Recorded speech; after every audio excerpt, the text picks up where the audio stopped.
I got this old Nikkor lens from a friend of mine with this camera, this old film camera, which I actually thought wasn't working, but it seems like it's in perfectly good shape.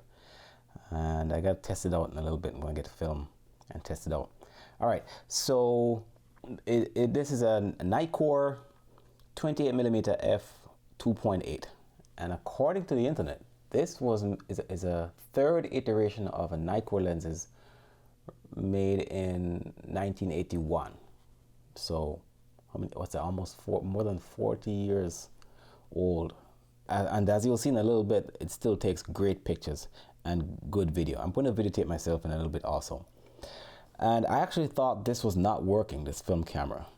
So she gave this to me, and I got an adapter for it. This is a Urth adapter, and it adapts the F mount to E mount for Sony. So this just connects right on here. Just line this dot up. Let me see if I can find it. Here we go. That dot. Is that it? Yeah. Line that dot up and it turns this way. And then this goes on the Sony lens, the Sony camera. That dot with the white dot on the Sony.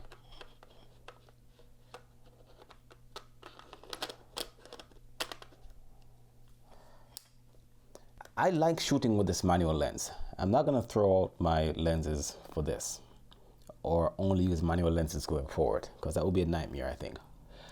However, I appreciate using a manual lens because it takes me back to the times that predate my entry into photography and videography, and it gives me a different appreciation for why people like aperture rings. Because there's no fancy thing on here. There's no declick button, no manual focus switch, none of that stuff. This is just your focus ring and your aperture ring.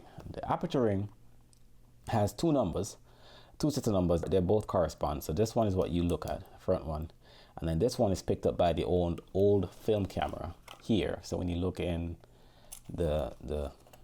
into the window here, you can see not just what the lens sees, but you can see what aperture you're at, because there's no display back here. And oh, that makes me so happy. I thought the mirror was gone. That's awesome. All right, and then you just have your focus ring in the front. I'm not sure if you can see that, but a part of the coating is rubbed off, and I was going to send it in for repair, which I thought was necessary, but it's not, because I've been taking pictures and maybe there's some additional flare, I don't know, but it still works perfectly fine in my view.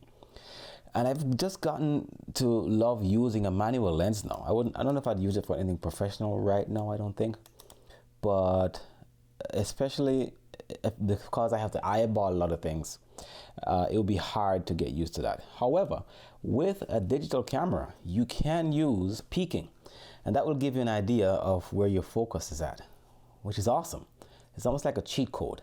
In here, you'd have to line up some things, and then you get whatever you get. But with the digital cameras, you can use peaking, which is what I did today. Or what time is it now? After 1, so yesterday, right? So that is awesome. Video is great, pictures are great, and I like the look of this, and it's a lot of fun to shoot with. So 28mm is pretty wide, and you just got to get close to things. Now, the other thing I was thinking about is if extension tubes give you macro-like capabilities on your lenses, then wouldn't an adapter do the same thing?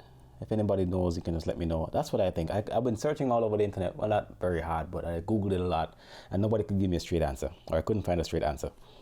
So I'm going to try that to see if it makes a difference. According to the internet, this has the closest you can focus with this natively without any kind of tube or anything is 0.2 meters. And I also found out that this adapter fits in here. It's not designed for that, but it fits in here. It's not snug, it doesn't lock in place, but it fits. So I'll have to test it at some point to see.